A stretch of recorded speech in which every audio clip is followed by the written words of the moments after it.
And this is broadcast number 644. It's April the 9th, 1984. This time last year, I was sharing information about Helene von Damme. She was in the White House, had an important position with Ronald Reagan, 8 years in Sacramento, and then with the transition team in Washington, D.C., and then went on to be ambassador to Vienna. She had resided for a while in Sweden and Germany. She married a GI and came to the United States in 1959. I mentioned last week how she went to Chicago to work for the American Medical Association. She was in Detroit a while and the AMA, and then went on to Sacramento, where William Clark was very considerate. He was in Army counterintelligence, and he helped set up the staff with Edwin Meese III, and von Damme was important to the staff of Ronald Reagan, and at the same time she was there, she was on the board of TCI, a computer organization that tied into Otto von Bolschwing and a Nazi network. Helene von Damme is a very important person. She is still our ambassador to Vienna. You see, with all the broadcasts I did, I wasn't able to stop her appointment, but at least it's interesting to detail these people because their lives do surface later, and weave into current stories just as a relationship in the White House is coming to attention. And one paper in the East last week said that they were thinking of having a subpoena for her to come home and testify on the nature of appointments in the White House, how they got there, and appointments and jobs that were given to people who helped Edwin Meese, who were also working in the White House. Edwin Thomas was working as the deputy to Edwin Meese before he went to San Francisco to work for the General Services Administration, and was instrumental in helping Edwin and his family with the money towards their house purchases and so forth. They loaned, and the Thomases were the ones who loaned that controversial $15,000 to Mrs. Meese that went to Dr. Earl Bryan and a company called Biotech with its 6 subsidiaries. Now, for World Watchers this evening, I'm not going into those subsidiaries. I did 2 last week, one that Mrs. Meese had money in, the medical companies, one for pap smears and the other for interferon and cancer. I spent a whole week working very, very hard. This was probably one of the top weeks in terms of my investigation work. I worked around the clock and literally fried my brains, I think, and came out with so much important information that I'm ready to put it on the air in consecutive order or in any order that I feel is necessary at the time. But there's a couple of subjects, one in particular, I want to talk about this evening before we roll back to the Mises, the cancer connections, and so forth. But a year ago this evening, I had on broadcast number 592 some disastrous appointments of Ronald Reagan and also their links to the Vatican and to the connections of the Mafia and the crime syndicate and the people that Reagan and von Damme put into office. This was 1 year before the Sleazegate started coming apart, and the Democrats are going to use that as part of their campaign. The 55 or more jobs that were given by Ronald Reagan or were turned down or were kicked out that involved huge amounts of money scandals, anywhere from 200,000 to 32 or 23 million. And I'm putting the new ones into files, and we'll roll those along as fast as we can. But a year ago, I was calling to attention to the scandal of Richard Allen, of Fred Fielding, of E. Pendleton James.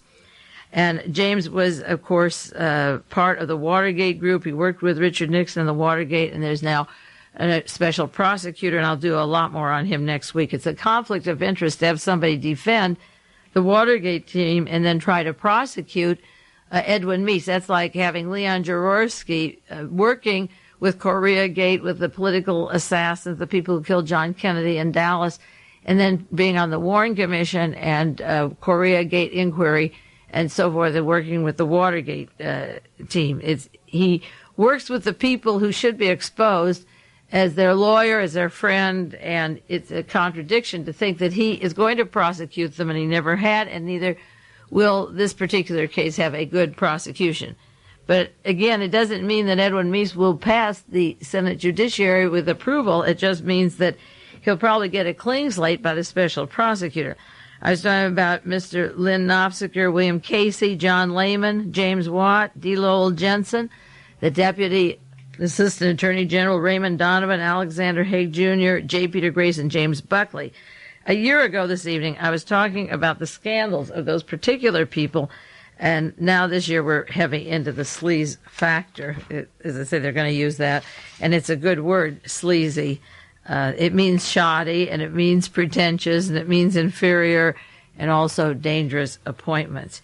Now, we all lost a real friend by seeing Frank Church pass away. You can't begin to explain in 1 hour or in 10 minutes the work that he did or contributed to this country. He was an outstanding opponent to the war in Vietnam. He wasn't a Hubert Humphrey opponent who went along with Lyndon Johnson, and when it was over said, I didn't like the war. Lyndon Johnson helped Senator Frank Church get his positions in the Senate, got him his seat on the Senate Rackets Committee. I don't know if that was a favor. And with John McClellan fighting the organized crime, and Lyndon Johnson helped him get some important positions in Congress. But he had the guts to go against Lyndon Johnson, who was influential in Congress, and he fought to cut off all money to the military in Vietnam, and it made a difference. And that's what we need today when you see the war stories that are out.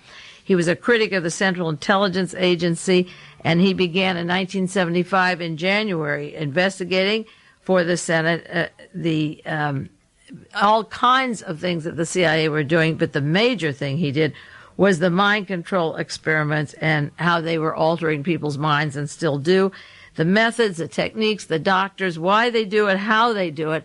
The Church Committee and the Sam Ervin Committee on Mind Control is excellent. The Senator Church Committee is a valuable document. If these are out of print, someday I'm going to have copies made and sell them at cost for people so that they can own these Senate hearings if you can't get them.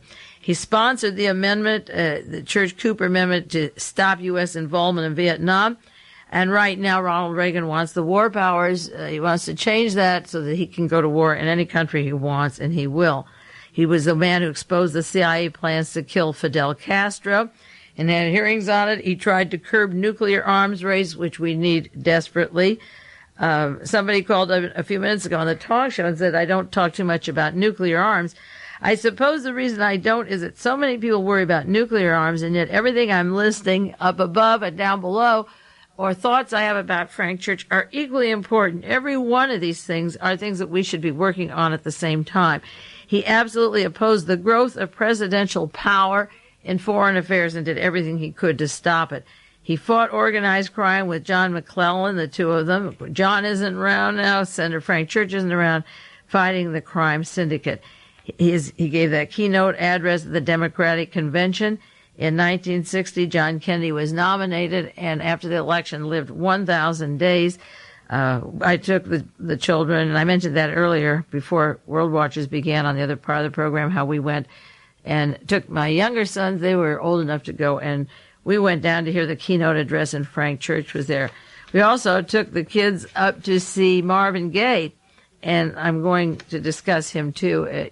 We saw him at Pleasanton. We took them to see the Beatles and Bob Dylan and Marvin Gaye and Procol Harum and a lot of the whole Monterey Pop, of course. I feel very close to some of these people in some way that passed away, such as Marvin Gaye and Frank Church, and I think we should take time, even though it is a busy day, a busy week, a busy month, and the news gushes out. There just isn't enough time to say what Frank Church did. He exposed the ITT and the Central Intelligence Agency and how they were funding covert money to overthrow and sabotage the election of President Salvador Allende. He defeated a friend of Senator Joe McCarthy, who McCarthy was from Wisconsin. He wanted to stack the Senate with his own cronies, but in his own state, in Idaho, he defeated a friend of Joe McCarthy's and took that Senate seat at age 32 and went on to the United States Senate. He exposed the Arab blacklist of Jewish people and pro-Israeli businesses and tried to show how our major corporations would work with the Arabs where these names were on the list and you weren't supposed to buy or deal with them, and the Arabs wouldn't buy from them. If you dealt with the Jews, he exposed that. He was a strong man for morality in government. Many of you have read maybe articles about him since he passed away, and some of you haven't, depending what you read or if you read. But he used the word morality in government, and he worked hard for civil rights. He helped Lyndon Johnson pass the Civil Rights Bill, the Aid to the Aging, and environmental legislation. What more could he do? He tried to stop the weapons. He tried to stop the power of the president.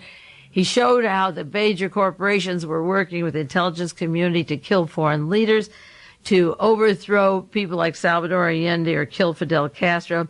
There were several quotations of his in the paper, I guess, that pretty well sum it up.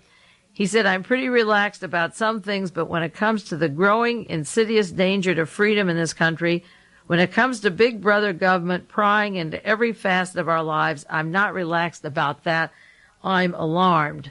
That was in 1975. And in 1971, he said in a speech at LaSalle College, "The credibility of the government, including the presidency itself, has been grievously impaired.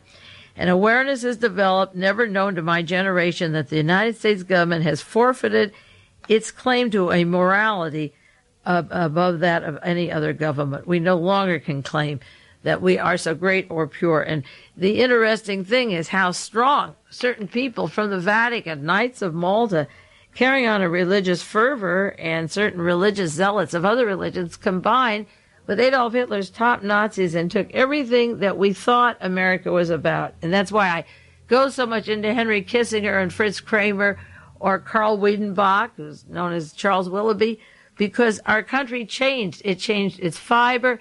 There's rashes of suicides in Texas and Westchester, 2 children at Beverly High, and the psychologists get on the bandwagon. Why are they dying? They're dying because their parents are dead. They're orphans. The parents are dead and the country is dead, and the children are dying. And unless you wake up, they're not going to wake up. It's just perfectly obvious that in these wealthy areas with a bunch of nudniks that they call their parents, they wonder how they came from them, with nothing to live for, these young people are going through a contagious episode that should make somebody get aware and look at the society, which they don't. And it's a terrible tragedy. But Frank Church covered all the bases: the crime syndicate, the civil rights, the rights of the blacks. He was one of the first people that passed the laws where blacks didn't have to sit any longer in the back of the bus. He literally was a giant in what he did, and he fought it up to the end. And, of course, he died young of cancer. Was it CIA cancer? I don't know.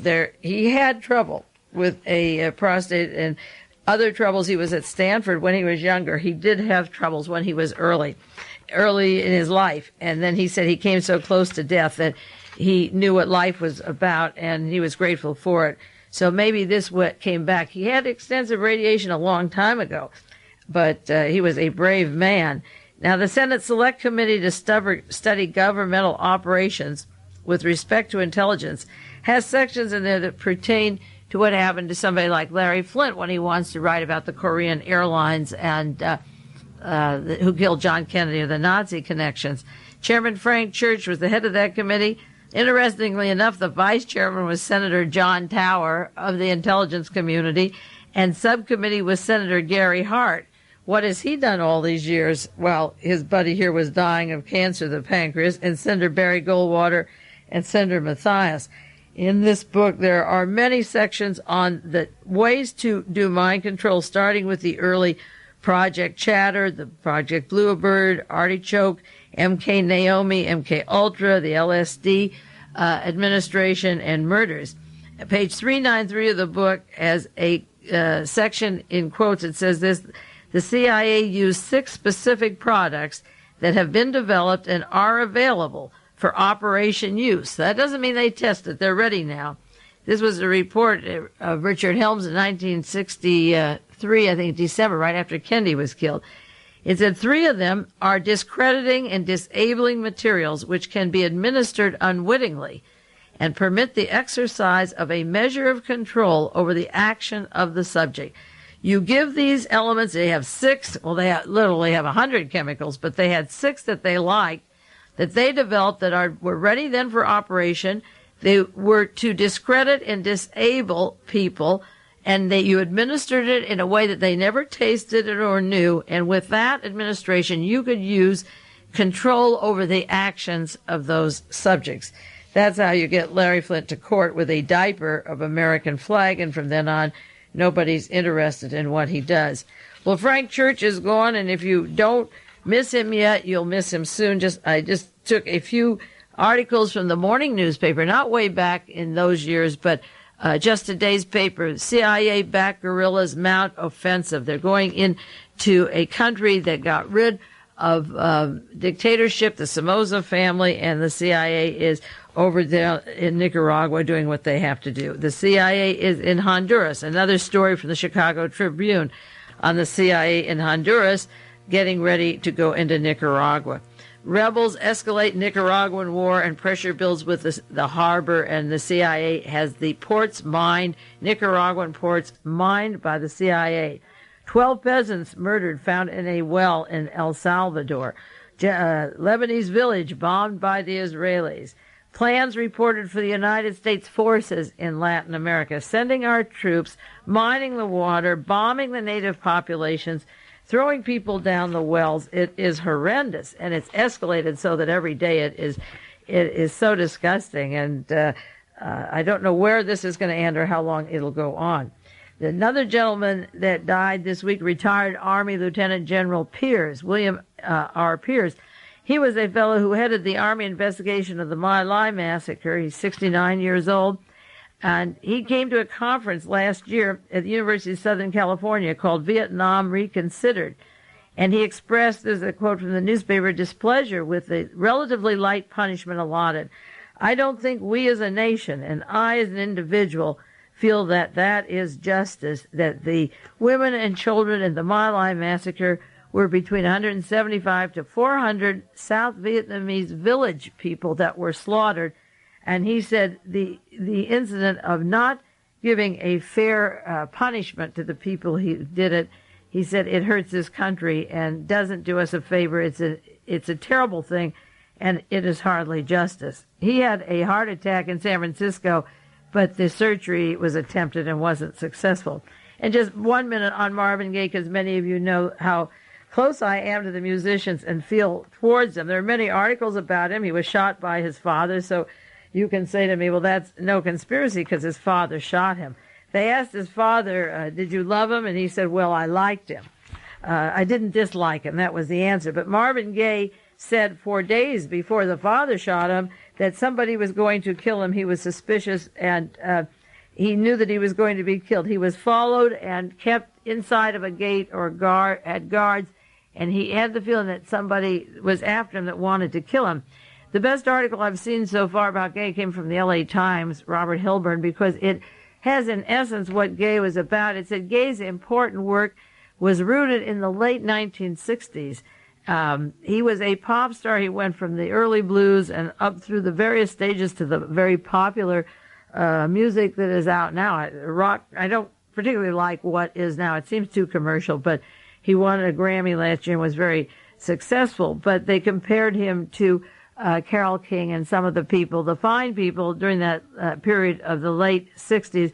And one of the popular songs, What's Going On, and they have a quotation here, Mother, Mother, there's too many of you crying. Brother, brother, there's too many of you dying. What's going on? Tell me what's going on. I remember the songs. As I said, we went up there to Pleasant to hear him. Now, Marvin Gaye was doing well. He was making money, but money wasn't the important thing in the 60s. It came in not like it does today. But he was very valuable to the musical field. And they described, and other articles did, that he was in love with a young woman, and she collapsed on the stage, Tammi, Terrell. And she collapsed in his arms in 1967. And in 1970, she died of a brain tumor. That was 3 years later, and that affected his whole life. So he went to Europe and stayed there, but he was doing very well until acid came out, until that LSD and the CIA acid came out. And as a matter of fact, that was one of the concerts where they were throwing it all around and wanting people to take it in the audience, and people did. Some of them did take it and were sick and get their stomachs blown or their mind blown. And he was very much a part of the changing scene of America. And his tragedies began. The woman he was in love with gets a brain tumor. It's just like Bob Marley, who gets shot, and then you take him to the hospital for the shot, and then he dies of a brain tumor. I'm very suspicious, I say it over and over again, of the way some of these people die. It was her cancer that changed his entire career.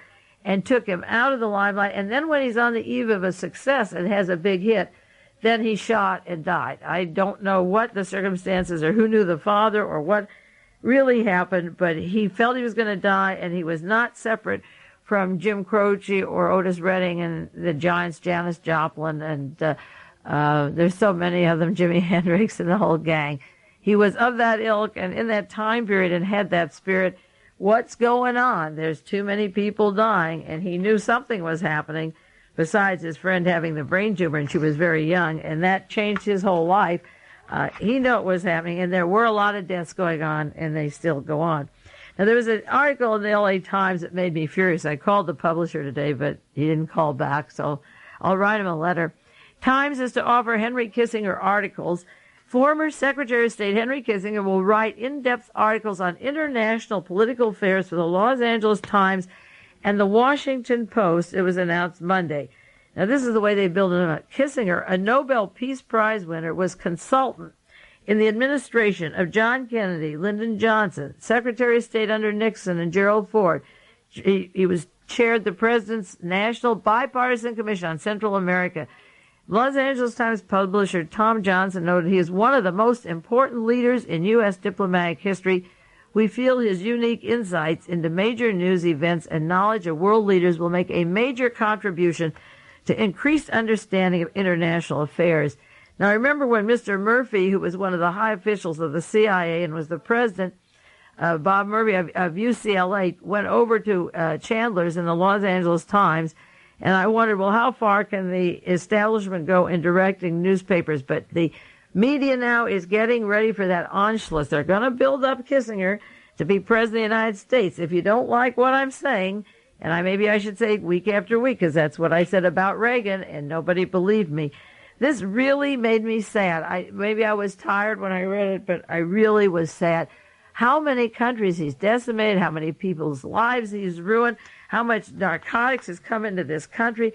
What do they think they're doing to bring him in? And I will write a letter to the editor of the Los Angeles Times and see if they'll publish it and say, before you hire Kissinger to write your articles, why don't you bring out his Fritz Kramer and have him photographed side by side, and let's see who the man is behind Henry Kissinger. This is a terrible tragedy, how they take a world that is so splattered in Asia, Southeast Asia, Central America, South America, Middle East, and the man who engineered it, and then the excuse is that he was an advisor to Kennedy. He betrayed Kennedy. He was behind his back in the State Department. He was waiting to get in. Kennedy kicked him out. He wasn't an advisor to John Kennedy at all. He was to all those other lousy creeps. But Henry Kissinger is a piece of junk. He's a killer. He's a drug trafficker. And the major newspapers, the Washington Post and the LA Times, which was the Dallas Times Herald, are going to have articles by Kissinger. It's really an outrage that he isn't accountable for what he's done and the rumors, even the rumors of his personal life. But forget that. This is so disgusting. I just can't believe it. For that reason, I'm going to talk about the mentor, one of the mentors behind Reverend Moon and Henry Kissinger, that SASAKAWA, in a few minutes, because of the importance of Henry Kissinger and Kramer. There was another article from Medford, Massachusetts, that Kissinger canceled his appearance there. He was supposed to talk at the Fletcher School of Law and Diplomacy at Tufts University. And the people there are getting smart. There was a demonstration in Florida he didn't go to. There were demonstrations in Texas, although he appeared, and there were people demonstrating in San Jose. I didn't see anything about that in the paper. But they had leaflets, and these are law students now. This isn't New Solidarity or Labor Party anymore. These are people who had scheduled a speech by Henry Kissinger, along with former Secretary of State Dean Rusk and other undersecretaries. And Henry Kissinger didn't come because they are calling him killing Kissinger, killer Kissinger, and talking about the coalition and his policies down in Central America. And so he canceled the appearance, thank goodness. A lot of you, not a lot of you, but a few of you don't like me to mention the newspaper New Solidarity because it's controversial. And I did promise that in a week or two I would do maybe a half-hour broadcast on it, the good, the bad, and otherwise. But they've been running a story, no matter what you think of them. They've been running stories on the Kissinger network behind the Meesgate assault on Reagan. There's no other newspaper that gets the connection of how Henry Kissinger is getting his own boys in the White House, how the president wants to appease Henry Kissinger. I use another word that he was indebted to Henry Kissinger for Vicky Morgan's skull, but they have an article on how Kissinger is working his way into the White House so that just as he had Alexander Haig running it when Watergate came down, his little protege along with Fritz Kramer, they had their people in place. This article is about how the Debategate will come out and other stories, and William Safire and the columnist going behind the Sleazegate and pushing Ed Meese out because he is in there close to Ronald Reagan and would be close in the Justice Department, and they want to get Reagan separated from his friends so that the Kissinger buddies can come over with their big appetite to control everything in the White House. I did send a letter to Peter Rodino and the House Judiciary Committee investigating Nazis and the General Accounting Office and William French Smith and Leon Panetta. I mentioned that last week. To investigate Fritz Gustav Anton Kramer, the man behind Henry Kissinger. And I sent a letter with about 6 copied pages of supporting information of Fritz Kramer, his American military record, and the Fritz Kramer that Adolf Hitler had, and the picture of the two of them, and the reason why I wanted the American Fritz Kramer to say under oath that he was not Adolf Hitler's Fritz Kramer, and also I sent them I sent a lot of information. I sent them photographs and army records of each of them being in the same location, and said, you owe this to me and us, and carried that through this last week. Now I have to write to the Washington Post and LA Times, and you can too if you don't like these appointments. People magazine has a story this week, again, that goes into Henry Kissinger and Kramer and that sleazy gang. People magazine has a story about John DeLorean's money. It says there may be as much as $8.5 million that he failed to keep in his automobile company that he diverted into private ventures. And the money, the papers on this say that the records were removed from his home in Bedminster, New Jersey, that there were 63 file boxes and 9 filing cabinets, September 1983, that were taken. And as far as they can see now, the $8.5 million of the funds was deposited with a Swiss attorney named Jacques Whitmer, Wittmer. And then it goes on to say the investigation into this matter will prove an even greater embarrassment to him than the drug trial, when you know where the money went to Switzerland. If you remember the broadcast, some of you don't remember, and some of you do, and some never heard it. The broadcast I did not too long ago, August of 1983, that's about 6 or so months ago. It was about Henry Kissinger and Klaus Barbie and cocaine down in Bolivia, and I said that John DeLorean was arrested November 1982. I had a chart that accompanied that tape. That Klaus Barbie was arrested in January of 1983, 2 months later. That Joseph Mengley's attorney was meeting in the Zurich banks in Switzerland to put DeLorean's $20 million in Barbie's numbered account. Now, the $7.5 million was allegedly from the Utah company that DeLorean had it in. And what I said was that Klaus Barbie wanted a down payment for the cocaine that he was supposed to buy from Klaus Barbie. And so as a show of good faith, the money was put into a Swiss account belonging to the two top, well, Martin Bormann is the top war criminal, but Joseph Mengele and Klaus Barbie are second and third, and maybe Walter Ralph. It's a toss-up. But I said that I was told that the cocaine for John DeLorean came from Klaus Barbie's Bolivia cocaine, and that before they got that 60 million hit of the heroin that would really put the cars rolling again, he had to get a deposit quick into a Swiss bank. Now, I have the name of one banker, which I don't put on the air, Mengele's attorney, but which I've sent to Detroit to the FBI and for a man in Florida to do a lawsuit. And I worked, goodness knows what behind the wings does, what effect it has to call these people, because I detailed and wrote to them all the sources of information that the money went to the Swiss banks, and that would be a bigger story. That would be a big story. Just having cocaine isn't a big story. So it's interesting now that the paper today and the investigators are saying this is going to be a bigger story than the buying of the cocaine bust, and that it involves a Swiss bank. I'll wait to see where it goes from there, but you can say, You heard it first on Kazoo, K-A-Z-U, FM in Pacific Grove, California. And with that, we'll take a 1-minute break and then come back and do Mr. SASAKAWA, one of the most interesting characters around. I mentioned him before last week and his interest in cancer and medical research. And I thought maybe I'd do just 1/2 hour on SASAKAWA because he's important to all the other stories that I'll be covering. Now, I do take a little time here to ask you if you've sent in money to Kazoo. Did you see the article in the newspaper this week? It was yesterday's paper, the Monterey Herald. It had 5 stations on the peninsula that are listener-sponsored.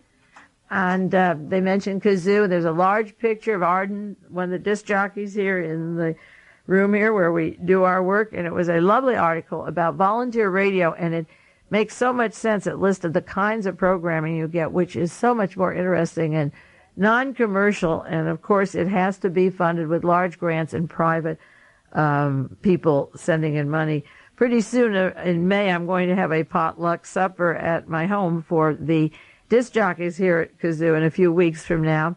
And then later I'll have a potluck supper and have people who've given to the station. Some of you I've never met. If you contributed, it's $15 a year for a student and senior.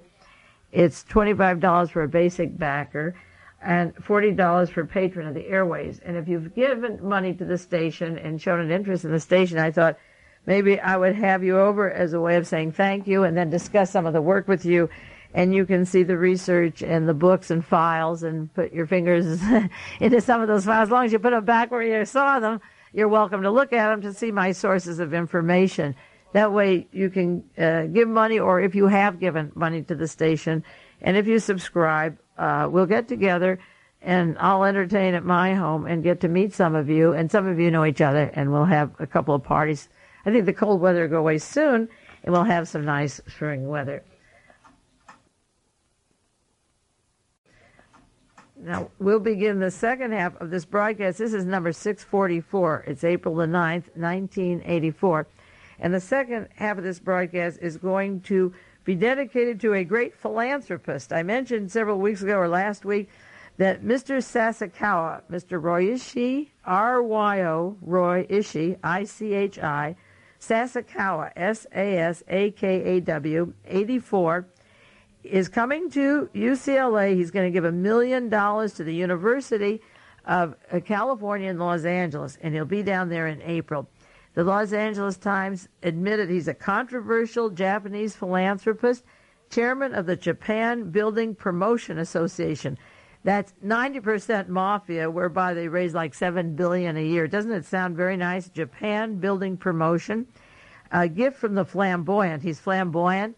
SASAKAWA, known for his ultra-nationalism, which means he hated America during World War II, and his philanthropy since, which means he's been giving out money to buy respectability. He's going to give money for such fields as physics, heaven help us, medicine, which is worse, and law, which is outrageous. There's Mr. Liebler of the Warren Commission teaching law down there so they can give grants to people to find out why the Warren report was true.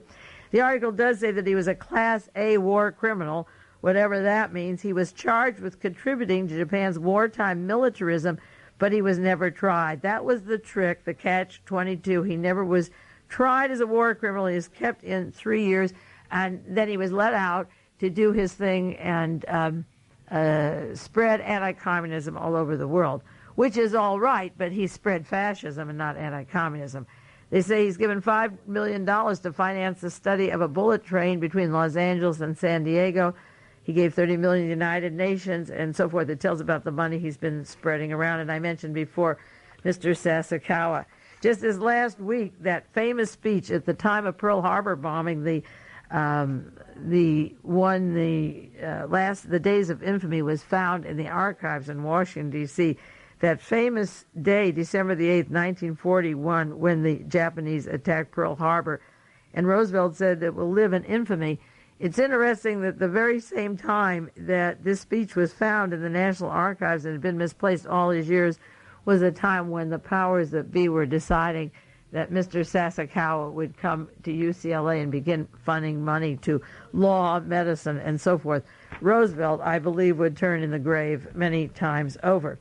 Now, I have several sources on Sasakawa. I'm going to do one particular one because it's very good journalism and it's long and extensive going into his background. If I have time, I'll do the others. And if I also have time, I want to go into the Japanese Mafia connections to the murder of John Lennon because of Mr. Sasakawa's relationship to being in New York and Central Park and working with the Japanese Mafia and the members of our intelligence, such as Mr. William Colby and Richard Allen and Max Ugel, our Department of Counterintelligence in Japan that's closely related to Japanese Mafia, and you can't shake this man very far away from that. Now, Mr. Sasakawa is very important. This article was in Village Voice, October the 4th, 1983. If your libraries have it, you can copy it. I outlined it for you to give you just some idea of who he is, because there won't be hardly a week after I cover this subject, if I can do it in 25 minutes, that we won't go back to parts of these articles on Sasakawa.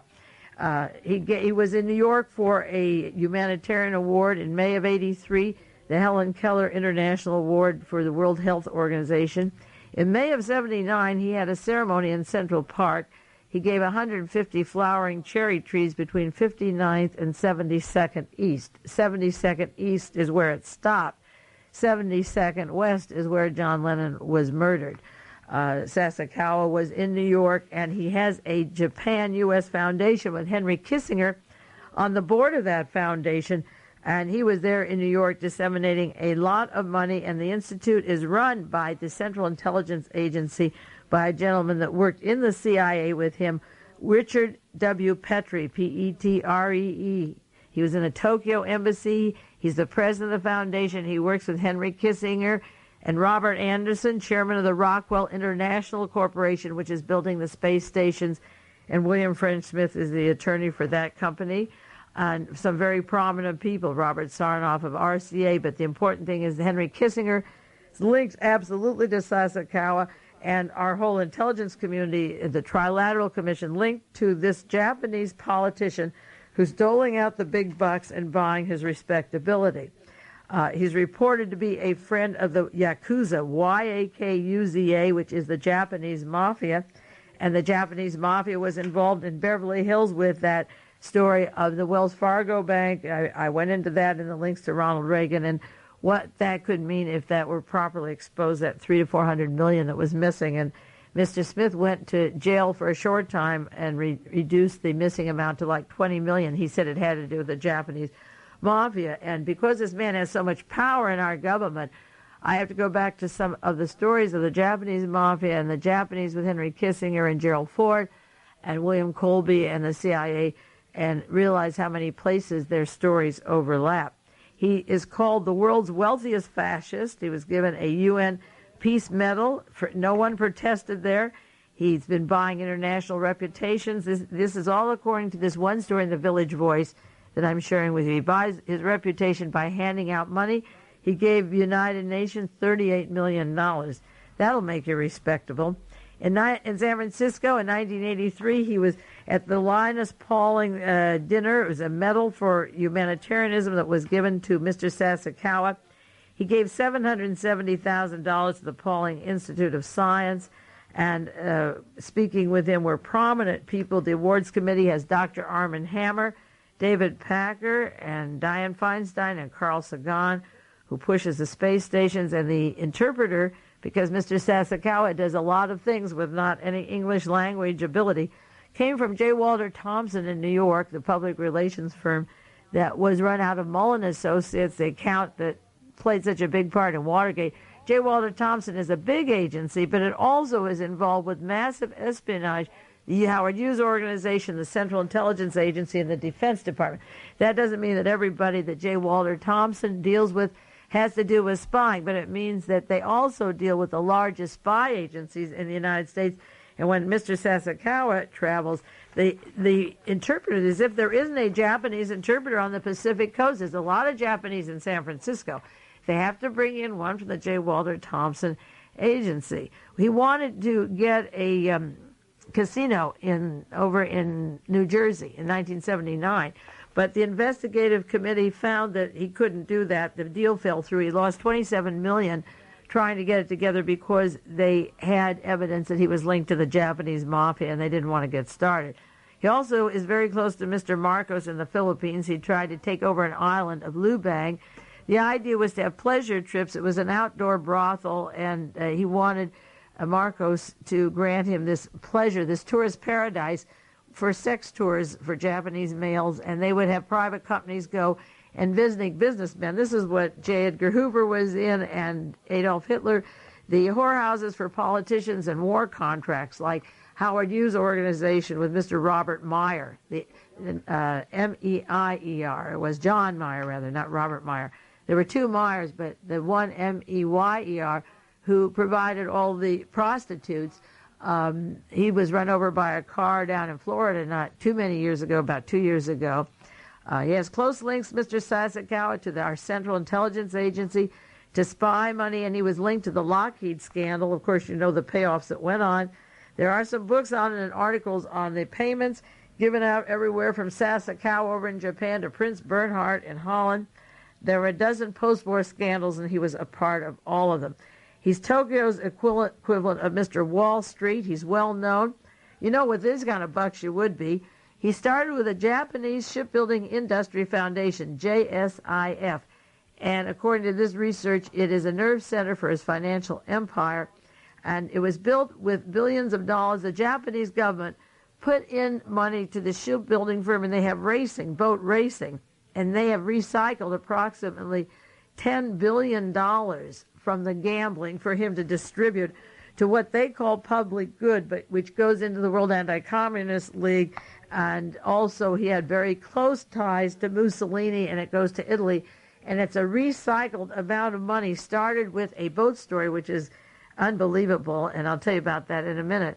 The ship company is under the control of Japan's Ministry of Transportation, but what they did after the war was to take a well-known war criminal and a group of his ilk that were in jail together but weren't charged and just walked out, and set up a non-profit foundation, and then Japan would get some of the money and he'd get some, and then they could begin distributing their love all over the world, so you wouldn't think of Japan as war criminals. The worst criminals weren't put on trial or exposed, and the others had unlimited money in cahoots with the Japanese government to promote fascism one more time around. There was a newspaper in Tokyo that criticized him. He threatened to destroy the paper. It was Japan's most influential paper. It accused him of using his gambling money for his own purposes. He put pressure on the bank and held up the accounts and tried to withhold loans and financial help. I told you how Mr. Rupert Murdoch went into Chicago, and in an hour and a half he bought up the Chicago Sun-Times. Allegedly, one of the reasons is that nobody would talk against Edwin Meese. Sasakawa right now is worth between $60 million and $1 billion, reported in Barron's, which isn't too much. The way he distributes it, and if he's in the mafia and the boat thing, he can recycle that money and get new money next year. It's not that he has to drill for oil every time or find a new gold mine. He just gets the gambling thing going, like Las Vegas and the casinos in New Jersey or elsewhere around the world, and he has money. He's called by the Japanese in Japan by the title of the Kuromaku, K-U-R-O-M-A-K-U, which means black curtain, the man behind the curtain, the powerful broker, the kingmaker, the manipulator, one of the inordinately wealthy Japanese who control the ruling liberal Democratic Party. And the article goes on to say that the party is not liberal and it's not democratic, just like after the Russian Revolution, whether it was Marxism or communism. Hitler used the National Socialist paper because socialism sounded like social benefits for the poor and the women and children, and that's what fascism. This party was formed by Sasakawa after the war. The article says in 1931 he had another political group called the Kokusui Tashuto, T-A-I-S-H-U-T-O. The first name is K-O-K-U-S-U-I. The Tashuto was the Patriotic People's Party. 1931 was that period, just 2 years before Adolf Hitler came to power. Ultra-nationalists in Japan, and they had assassination teams. He was a part of assassination teams. And this fascist organization was killing the prime ministers in Japan just as the political leaders in Germany were being killed from 1919 to 1924, 200 or 300 or 400 of them. His technique was political assassinations, blackmail, and spying. Nothing has changed because the same people are alive and the same people are running our intelligence community. So when the OSS becomes the CIA, the techniques that Sasakawa and Mussolini and Hitler used are the ones we use. That is the heart of America that went down the cesspool and the drain that Frank Church was talking about, because these are the people whose methods we incorporated. In 1942, he was elected to the Japanese wartime parliament. They wore black shirts identical to Italy, Mussolini, and he's been photographed with Mussolini. He had close ties to Italy, as did Charles Willoughby, who was Carl Wiedenbeck, the head of Douglas MacArthur's intelligence, who worked with Sasakawa after the war. The fascist activities during the war, the charges he had were plundering strategic materials and various war crimes, and he also was part of murdering politicians earlier. But against the United States, he had various charges as this war criminal, participation in a conspiracy for the preparation of aggression of war. He was taken into a prison, the Sugamo prison in Japan, December the 11th, 1945. Douglas MacArthur's staff interrogated them. They were probably handing them lollipops and ice cream bars. They finished their report. The report said that Sasakawa, in quotes, in summary, he appears to be a man potentially dangerous to Japan's future, not much less ours. He's squarely behind Japanese military policies of aggression. This was in 1945. He's more anti-foreign than 20 years earlier. He's a man of wealth. He's not too scrupulous about the uses. He chafes for continued power. He's not above wearing any new cloak that opportunism may offer. That was the report. Just as you remember the report of Mr. Dornberger, Walter Dornberger, in Project Paperclip, how he was supposed to be hung at Nuremberg because he wanted another war and he couldn't be trusted. Well, we had a German coming in to manage the Bell helicopter in Fort Worth, between Fort Worth and Dallas, and this guy is to manage the government and the dispensing of money after the war with this record. He was released. 18 of his buddies were there with him in the prison, and 3 years later they walked out. And then this article goes on to say that the journalists at the time believed that the United States intelligence made a deal with Sasakawa. They believe it, but I believe it too, to use him and his other war criminals to undercut Japan's growing labor movement and the left wing. He undercut it fine. In Japan, you get a job, you stay in the same place your entire life. There's no such thing as organizing or striking. You work where you are until you die. And he really fixed that good. And the CIA had as much to do with the elections in Italy and in Japan, keeping the working poor down and making sure that the war criminals were released to handle the native population. We did this in Grenada, where we opened up the jails and let the mongoose squad of Sir Eric Gary loose to get the native population and the labor organizers that were there until the United States planned the coup. But getting back to this article, they quoted the New Republic in 1976. It didn't say which date. That said that the CIA had a major role in creating Japan's ruling Liberal Democratic Party, and Yoshio Kodama, Kodama, was one of the people working with Mr. Sasakawa. He was his cellmate. They walked out together, and Kodama was active also in the Fascist Party earlier, and then went to become the supreme boss of the Japanese underworld. And I can do more on Kodama later. That is an interesting name, and I'll update those parts of Kodama. Kodama and Sasakawa were released from prison in Japan, and they were welcomed back by the old anti-communists from the Sugamo prison, ready for the Cold War in Asia, and the Allies used Japan and the Red Scare in the 1950s. It was communism to watch, and he became one of the prime founders of the Liberal Democratic Party, and he was very instrumental in getting that going. Another cellmate, Nobusuke Kiski, Nobosuke Kiski, another inmate from the same prison, became the Prime Minister of Japan in 1961. You know, the American government and Mr. Donovan of the OSS, William Donovan, and Alan Dulles and John McCone and John McCloy, they thought they were so cute putting these people into power again, but they're going to feel the pain. The American industry is going to see it, the competition, they're going to feel it, the arms race, Japan. Pretty soon they're going to realize, if we live long enough to see the proper people scolded for what they did, people are going to realize what happened. The long stretch of the elastic of the American dream that's been stretched so far, it's ready to snap. And these are the kind of people that our so-called leaders put in after the war. They didn't want to charge him with crimes. They wanted to use him. Now, the Japan Motorboat Racing Association, they described the Sasakawa legend of how he got started.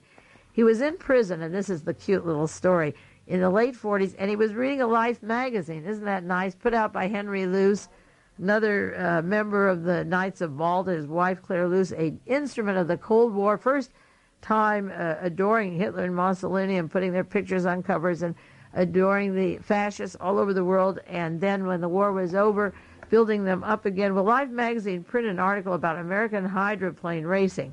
You can believe this a coincidence, or you don't have to. You can think it's conspiratorial if you want. But Life magazine prints a story on racing, and a man is sitting in a Japanese prison, and he sees it. He says, that's what I would like to do to help the business recover in Japan. That would help Japan. So the key element was cooperating with Japan. So this article says Sasakawa cut a deal. That's the expression I used with Reinhard Gehlen and Alan Dulles after the war, cutting a deal to become part of our American establishment. So this fellow cut a deal, and what happened was that he began to set up a motorboat company with racing and windows and so forth, and the racing business grossed $7.4 billion. Sasakawa would get 9% of the racing to do, to use for his activities outside of Japan, and 1% went to other organizations. And the Japan Shipbuilding Industry Foundation would dole out the money, and they were the group that were controlling the gambling and called it the shipbuilding. And the idea, as I say, came when he read Life magazine while he sat in jail with the future prime minister. Isn't that cute? The future prime minister of Japan, and he's reading this story about these boats. There were a lot of scandals about him, an allegation of race fixing. There were riots at the stadium because the races were fixed. There were stories of bribes from local racing associations. Because of an audit, there was the death of an official, a suspect of the bribery, who died in front of a train. And the constant presence of mobsters and Japanese mafia and Mr. Sasakawa, they go hand in hand. And he boasts about his association with the Japanese mafia, the Yasuko. He thinks that's cute. In Japan, it isn't wrong to advertise the mafia any more than it is for the President of the United States to have Frank Sinatra giving the inaugural ball, or John Mitchell being Attorney General, or Paul Laxalt from Las Vegas raising the money for the Republican Committee. The mafia is respectable in every sense of the word, and these people wouldn't be around. And he bragged about his mob connections. He's called the Godfather, and he's very much a part of the Japanese mafia. And, of course, our CIA, William Colby and Max Ugel and Richard Allen, and all of them are very close. Remember the story after John Lennon was murdered, and we'll get back to it again, how he had money from Japan right after the inauguration. And I had reason to believe, because of the chain of command of our CIA to the Japanese mafia and the powers that be, that was a payoff for killing John Lennon. Mark David Chapman had been in South Korea and Japan also. That trip was arranged by an American-Japanese woman who later married him. Now, this Sasakawa has long ties to, in 1976, he was on the board of Zenai Keiga, K-I-A-I-G-I, the National Council of Patriotic Organizations, and he works with the mobsters there, the Yakuza, and he's the far right-wing group. There are 3 right-wing terrorists of that group were convicted in the 30s of assassinating the prime ministers.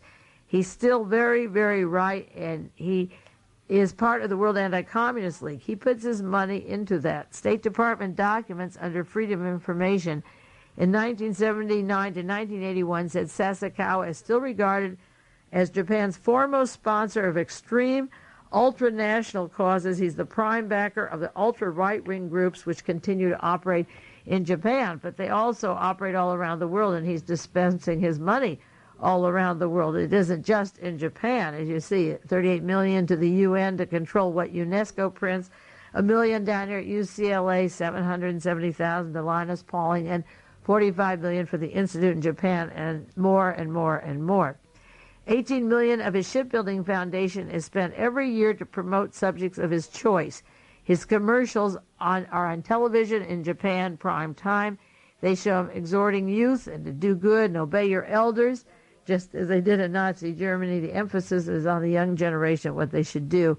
He wants humanity to make peace, but that means peace without the Soviet Union. We'll get the weapons, and we'll do what we'll have to do, and peace will be without Russia. The United States, the State Department has a biography of him in 1981. It said he thrives on publicity. He finds extensive public exposure is useful as a smokescreen for other activities. He has little use for the present anti-war Japanese constitution and democratic system. And just a few weeks ago, the opponent to Mr. Nakasone was stabbed. He survived that one, but he was stabbed.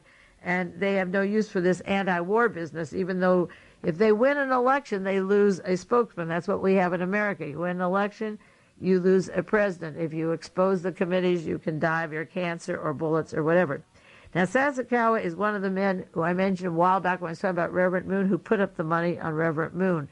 This article goes into that, too. Long involvement with Moon, he helped establish a web of fanatic anti-communism across all of East Asia. And now Moon, of course, is in the United States with a daily newspaper, a book publishing firm I want to do more about next week, and the connections of that to Henry Kissinger and Fritz Kramer. But he was behind Moon from 1963. That was the year that John Kennedy was murdered. He's an advisor to Moon's Unification Church in Japan. It's known as Genri Undo, Genriundo. By 1967, Moon and Sasakawa formed a Japanese branch of the World Anti-Communist League. 1967 was that interim year where Lyndon Johnson soon would be out, and Richard Nixon would be in 1968, and then Reverend Moon in all his glory came forward, and we got a good view of Reverend Moon and the use of him with demonstrations to affect American politics.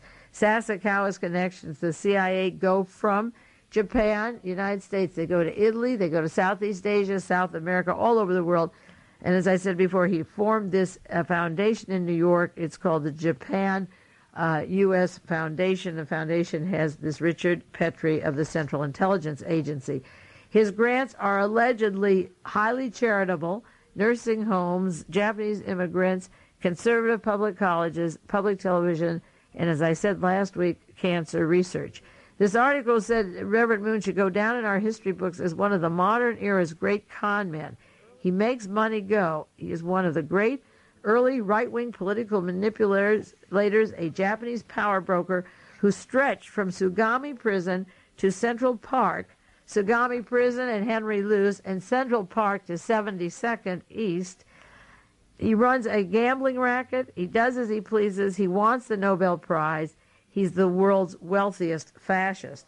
I suppose that would be a toss-up, but maybe he is. But he certainly is the wealthiest war criminal that has continued with this activity and been so successful, getting these honors. So there's Henry Kissinger working with this Sasakawa, becoming a journalist now as if it isn't bad enough, going all over to colleges and corporations, but Kissinger having regular articles in the Los Angeles Times, and then they'll be quoted in other papers and picked up, and in the Washington Post, giving him so much credibility for being so rotten.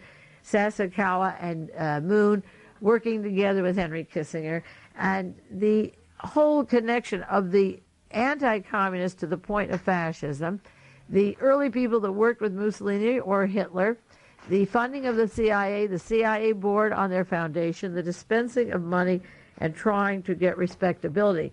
There's one other article I may have time to do on Sasakawa here before I close, and I'll be updating more next week. As I say, I'm going back to Edwin Meese, but I just had to discuss this person because so many people will tap into him that I thought before I rush along on the sleazy Meesegate, I would, you like that? Okay. The sleazy Meesegate, I would take time and go to Sasakawa because we can go back to him like I did Charles Willoughby over and over again, and Moon and Kissinger, they're so important, and Fritz Kramer and Sven Kramer, National Security Council, who works with Reverend Moon and that gang and the Korea Gate people that, again, were allegedly investigated and never prosecuted.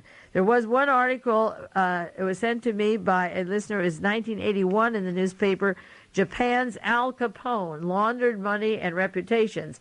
And this is a story about Henry Kissinger was to have a special fund by the Sasakawa family, and allegedly Kissinger turned it down. He didn't want it up front. The money was the $47 million for Henry Kissinger, He was on the board of that New York Japan Foundation, but originally he was to be a special consultant in 1980 to the Sasakawa family.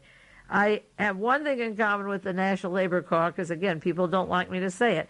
They think that Henry Kissinger is the worst disease on planet Earth, and I happen to agree with them. And somebody who is that smart to figure out what's going on, in fact, they turned me on to the menace of Kissinger. Can't be all wrong. There may be some bad, and you may not like me for giving them credit for it or even mentioning my name on the air. I think mentioning Lyndon LaRouche is more brings out more response than if I talk about the Zionists or the Vatican. People get very emotional about that. We'll go into that more in a few weeks to come. But in the meantime, this is Mae Brussell. We'll be back with Me Skate next week, and they're all various crimes in Washington. But I did want you to get the Sasakawa. I'll be back with you next week. This is KAZU FM in Pacific Grove, California.